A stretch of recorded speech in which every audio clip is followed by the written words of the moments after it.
2024 के लोकसभा चुनाव को लेकर सभी पार्टियां रेस हो गई है, साथ ही तैयारियों में जुट गई है। वहीं दूसरी ओर लोकसभा चुनाव को लेकर कांग्रेस पार्टी भी काफी एक्शन में नजर आ रही है। कांग्रेस पार्टी के राष्ट्रीय अध्यक्ष मल्लिकार्जुन खड़गे, पूर्व राष्ट्रीय अध्यक्ष राहुल गांधी सहित कई नेताओं ने देश के सभी राज्यों के नेताओं के साथ बारी बारी से चुनाव को लेकर गुरु मंत्र देना शुरू कर दिया है। इसी के तहत झारखंड के नेताओं को दिल्ली बुलाया गया है, जिसको लेकर प्रदेश के 34 सदस्य दिल्ली आला कमान के साथ 3 बजे बैठक में शिरकत करेंगे, जिसमें विधायक दल के नेता आलमगीर आलम, मंत्री बन्ना गुप्ता, मंत्री बादल पत्रलेख, मंत्री रामेश्वर उरांव, प्रदेश अध्यक्ष राजेश ठाकुर, कार्यकारी अध्यक्ष सहित अन्य नेता दिल्ली के लिए रवाना हुए। चुनाव नजदीक है और जब से हमारे राष्ट्रीय अध्यक्ष आदरणीय मल्लिकार्जुन खड़गे जी बने हैं, तब से लगातार उनका प्रयास रहा है कि सभी प्रदेश के नेताओं से उनकी मुलाकात हो और इस निमित्त बैठक होती रही है। उसके दरमियान हमारी बारी आज है, कल बिहार की बारी है, तो हम लोग आज सभी लोग मंथन करेंगे संगठन को लेकर। झारखंड के संदर्भ में कितना महत्वपूर्ण हो जाती है ये मीटिंग? निश्चित रूप से महत्वपूर्ण है। हमारे सारे आला नेता वहाँ रहेंगे, मौजूद रहेंगे। आदरणीय मल्लिकार्जुन खड़गे जी, आदरणीय राहुल गांधी जी, केसी वेणुगोपाल जी, अविनाश पांडे जी और तमाम जो झारखंड के वरिष्ठ नेतागण हैं, सभी लोग वहाँ मौजूद रहेंगे। तो निश्चित रूप से एक चर्चा जो होगी वो सकारात्मक चर्चा होगी और उससे झारखंड में जो हम लोग सशक्तिकरण का संगठन का अभियान चला रहे हैं उसको और मजबूती मिलेगी और ताकत मिलेगी। राजेश ठाकुर जी के मन में कोई सजेशन है या कोई ऐसी भाव है कि क्या वहाँ पर रखेंगे, क्या डिमांड करेंगे झारखंड के संगठन के लिए? नहीं, देखिए, झारखंड का संगठन अंतिम व्यक्ति तक पहुँचे, जो उसकी कवायद हम चला रहे हैं उसमें हमें कितने ताकत के साथ लगना है। और हम चाहते हैं कि हमारे जो वरिष्ठ नेता हैं, हमारे आदरणीय मल्लिकार्जुन खड़गे जी हैं, राहुल गांधी जी हैं, प्रियंका गांधी जी हैं, उन सबका हमने समय मांगा है, तो उसमें हमें सहमति मिल जाए तो झारखंड में हम सभी प्रमंडल में अपना कार्यक्रम चालू करेंगे। कितने सदस्य लगभग झारखंड से जाएंगे? झारखंड से 34 लोगों को जाने का मौका मिल रहा है और उस पर हम लोग चर्चा करेंगे। उसके बाद फिर यहाँ आकर के जो वहाँ से हम लोगों को मार्गदर्शन मिलेगा उसको आगे हम लोग नीचे तक ले जाएंगे। कांग्रेस सबसे बड़ी राष्ट्रीय पार्टी, आज़ादी के साथ से लेकर अब तक, अब गठबंधन में इसको अपना सहारा ढूंढना पड़ रहा है। क्या आपको नहीं लगता कि एक बार बिना गठबंधन का चुनाव लड़ना चाहिए, पार्लियामेंट्री चुनाव?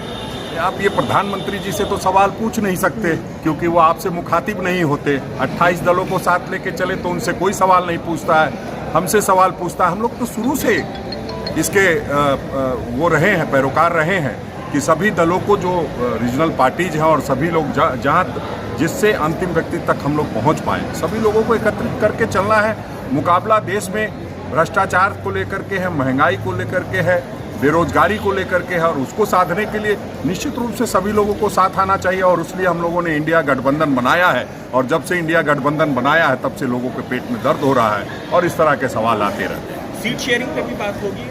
नहीं, देखिए, अभी हम लोग जा रहे हैं, क्या क्या बात होगी निश्चित रूप से जब वहाँ हम लोग मीडिया को ब्रीफ करेंगे, हमारे प्रभारी अविनाश पांडे तो ज़्यादा बेहतर बता पाएंगे। जब तक बैठक नहीं हो जाती उसमें क्या क्या चर्चा होती है उस संदर्भ में अभी कहना मुश्किल होगा। ये बैठक बहुत ही अति महत्वपूर्ण बैठक है और हमारे राष्ट्रीय अध्यक्ष, हमारे नेता आदरणीय राहुल गांधी जी, मैडम सोनिया गांधी जी, हमारे प्रभारी अध्यक्ष CLP साहब सभी बैठक में शामिल हो रहे हैं। ये आने वाले लोकसभा चुनाव को लेकर और पार्टी के संगठन को कैसे चुस्त दुरुस्त करें, ये सारी चीज़ों पर गंभीरतापूर्वक इस विचार होगा। क्या कुछ मन में है मंत्री बन्ना गुप्ता के मन में कि संगठन को पार्लियामेंट्री चुनाव के मद्देनजर यहाँ पर झारखंड में कैसे मजबूत करेंगे, क्या देंगे सजेशन? नहीं, वो तो सजेशन, चूँकि जो भी बातचीत होगी वो बातचीत इंडोर होगी, तो इंडोर बातचीत में जो पार्टी का शीर्ष नेतृत्व है उनको जो मेरे मन में जो पार्टी के प्रति क्या होना चाहिए, क्या भविष्य में करना है, वो सारी चीज़ों को हम अपनी बातों को वहाँ गंभीरतापूर्वक रखेंगे। अभी जो मौजूदा सीट समीकरण है उससे आप संतुष्ट हैं? हाँ, बिल्कुल। अभी जो आदरणीय हेमंत सोरेन जी के नेतृत्व में और हमारी पार्टी के राष्ट्रीय अध्यक्ष सोनिया राष्ट्रीय अध्यक्ष हमारे मल्लिकार्जुन खड़गे साहब और मैडम सोनिया गांधी, राहुल जी के दिशा निर्देश पर जो ये सरकार चल रही है, ये सरकार जनता के लिए, जनता के द्वारा चुनी हुई सरकार पूरी ईमानदारी के साथ जनहित में काम कर रही है। मंत्री जी, एक सवाल है, अगर पार्टी कहती है पार्टी हमारी जो है वो पार्टी का शीर्ष नेतृत्व का जो भी आदेश निर्देश होगा उसका अक्षरशः पालन होगा, उसमें कोई ईब बट की कोई बात ही नहीं है उसमें। लेकिन किंतु परंतु कहाँ है, जो पार्टी का आदेश निर्देश होगा उसका अक्षरशः पालन होगा। बहरहाल झारखंड के नेता दिल्ली के लिए रवाना हो चुके हैं। ऐसे में देखना होगा कि आने वाले दिनों में लोकसभा चुनाव को लेकर देश की राजनीति में क्या कुछ देखने को मिलता है। लाइव इंडिया हर पल के लिए रांची से नौशाद की रिपोर्ट।